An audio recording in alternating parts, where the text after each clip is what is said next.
Bonjour, suite du cours sur la datation relative. Le dernier principe de stratigraphie est le principe d'identité paléontologique, qui dit que deux strates contenant les mêmes fossiles sont de même âge. À l'exemple des strates A et C et B et D.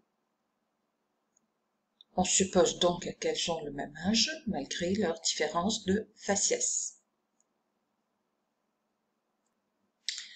Cependant, les fossiles plutôt n'indiquent pas l'âge absolu des strates, mais leur âge relatif. Ils indiquent simplement que des sédiments se sont déposés en même temps dans deux endroits différents. B et D se sont déposés en même temps, A et C se sont déposés en même temps. Il est évident que seuls des fossiles particuliers, appelés fossiles stratigraphiques, peuvent être utilisés pour l'application de ce principe. Quelles sont les conditions pour qu'un fossile soit appelé fossile stratigraphique? Pour devenir un fossile stratigraphique, une espèce doit évoluer rapidement, c'est-à-dire avoir une faible extension dans le temps, comme c'est ici le cas du trilobite Paradoxides. Par contre, le brachiopode inarticulé Lingula ne fera pas partie des fossiles stratigraphiques. En effet, il a une extension importante dans le temps. Paradoxides pourra être donc considéré comme un fossile stratigraphique, car il a une très faible durée de vie, tandis que Lingula, qui a vécu pendant une période très très longue, ne pourra pas être considéré comme un fossile stratigraphique. Un fossile stratigraphique doit également être représenté dans les strates par un très grand nombre d'individus. Également, il doit avoir un grand potentiel de fossilisation, grâce par exemple à une coquille ou bien à un thé, comme le thé ici des foraminifères, ou ça peut même être le thé des crustacés, ou bien les carapaces, comme on a vu pour le trilobite Paradoxides. Un fossile stratigraphique doit également avoir une vaste répartition géographique. C'est pourquoi il s'agit généralement d'espèces marines. Ici, les globigérines sont des organismes planctoniques et ils vivent pratiquement dans tous les océans. Les peaux à globigérines sont réparties en bleu, symbolisées ici en bleu sur cette figure, sont réparties sur le monde entier. Un autre exemple de fossile stratigraphique du Mésozoïque, ce sont les ammonites, qui sont généralement répartis sur les mers du monde entier également. Par contre, un fossile de faciès comme ce type de mollusque gastéropode existe pendant une longue période de temps, mais il a une aire de répartition très distincte. Il dépend généralement des faciès, il dépend uniquement des faciès de plage.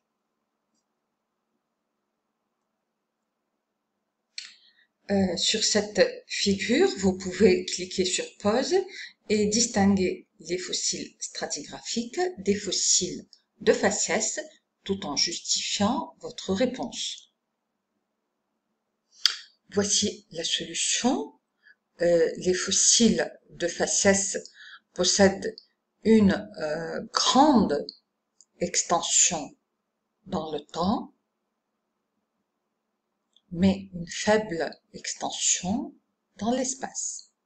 Tandis que les fossiles stratigraphiques comme cette ammonite possèdent une faible extension dans le temps, mais une grande extension dans l'espace. Maintenant, voyons comment dater les strates grâce aux fossiles stratigraphiques. Considérons une colonne stratigraphique, c'est-à-dire un empilement de strates sédimentaires. Les strates les plus anciennes, naturellement, se trouvent à la base, alors que les strates les plus jeunes se trouvent au sommet. Le raisonnement est identique pour les fossiles. Alors, sans connaître l'âge absolu de ces fossiles, on peut établir une chronologie relative, c'est-à-dire indiquer l'ordre d'apparition des fossiles les plus anciens à la base et des fossiles les plus récents au sommet. Définissons maintenant la biostratigraphie. C'est la datation des strates sédimentaires grâce à la répartition verticale des fossiles stratigraphiques, afin de caractériser des intervalles de temps et les classer d'une manière relative. Définissons la biozone. Ici, nous voyons une biozone A, ici une biozone B. Eh bien, la biozone est l'ensemble des strates qui contiennent une association donnée de fossiles. Ici, vous avez l'association A, ici, l'association B.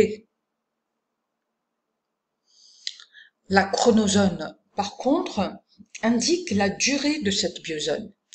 Donc, la chronozone A indique l'âge de la strate A, des strates A.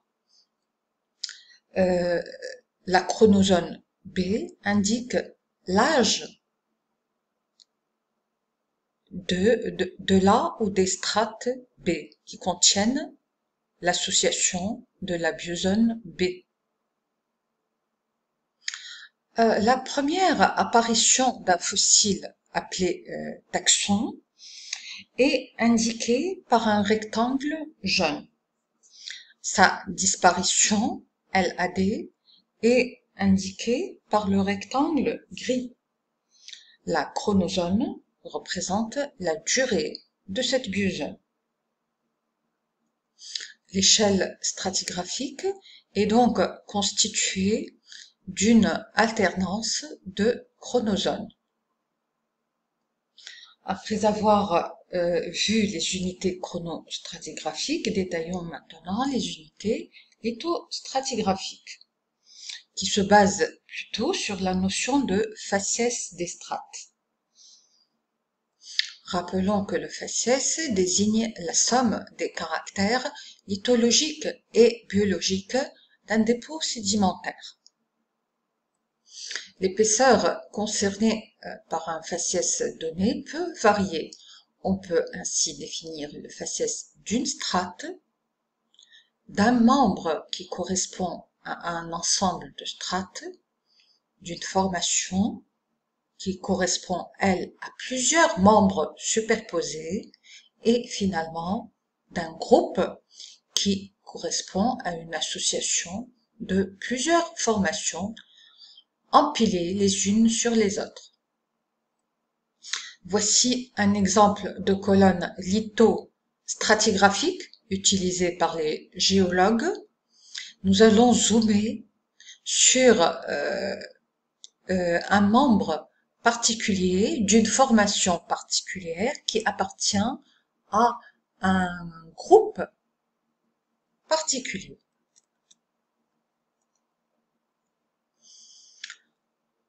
Voyons ici la formation Fum Tatawi. le nom de la formation correspond à une localité type où cette formation affleure le mieux, c'est-à-dire là où on la voit le mieux sur le terrain. Elle est définie accompagnée de sa lithologie.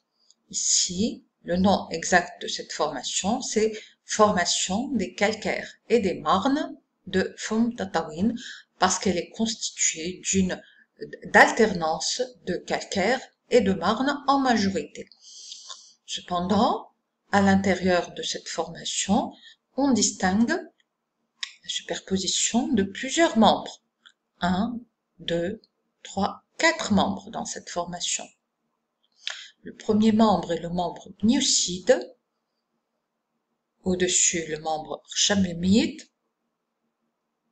ensuite le membre Romrazn, constitué en majorité par des calcaires récifaux, et finalement le membre Xarahteda. Les limites inférieures et supérieures d'une formation correspondent à des changements lithologiques et coïncident souvent avec de grandes discontinuités dans la sédimentation. Souvent, les limites inférieures et supérieures d'une formation sont caractérisées par exemple par des discordances ou par des lacunes. Lorsque le faciès d'une formation A change latéralement, il faut définir un nouveau nom de formation qui va refléter les nouvelles caractéristiques de faciès, lithologie, contenu en fossiles, etc. Comme on l'a vu sur le log lithostratigraphique, la formation peut être subdivisée en plusieurs sous-unités lithologiques appelées membres. Voyons en image le membre Romrazn de la formation Foum Tatawin. Le nom de membre correspond à la localité où il affleure le mieux. En l'occurrence ici, le village de Romrazn est la localité type de ce membre.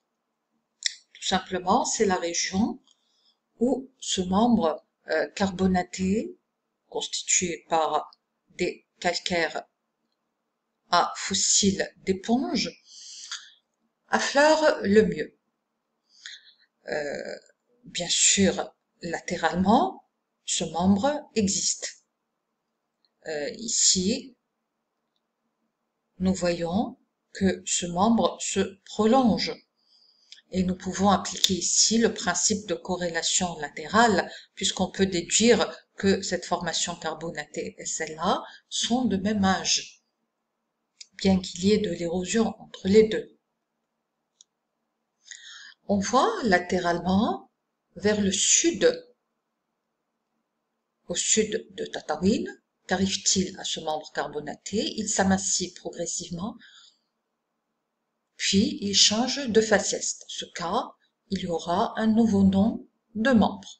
Le membre pourra être appelé, par exemple, le membre degré de Garat al-Magma. Et c'est ainsi qu'on procède pour nommer les unités lithostratigraphiques. C'est fini pour aujourd'hui et dans la prochaine vidéo, nous verrons comment faire la corrélation entre des formations grâce aux fossiles stratigraphiques et comment on va faire pour établir une échelle stratigraphique valable pour le monde entier. À bientôt.